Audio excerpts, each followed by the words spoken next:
身邊有啲老人家咧，有時會聽到咧，佢哋好厭世嘅，成日就話：我幾時先死啊？點解唔俾我死啊？咁究竟呢個係佢對生命冇咗期盼啦，定係都係認知障礙症嘅先兆之一咧？呢樣問題咧，我哋首先要排除嘅都係情緒抑鬱為主嘅，因為老人家咧就好少主動同你講：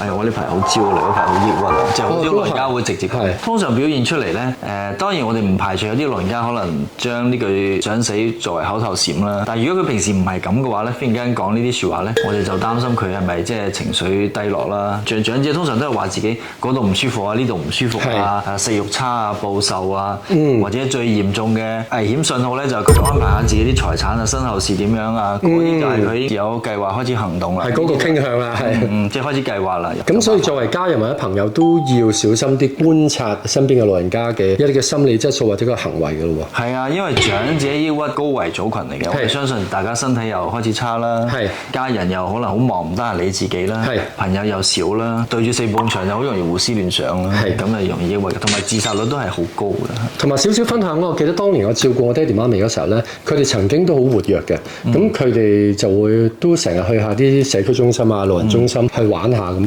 去下咧，我發覺佢哋冇去喎。我問佢點解，佢話唔去啦。去下少咁過，去下又少咁過，佢反而覺得係好焦慮、好驚。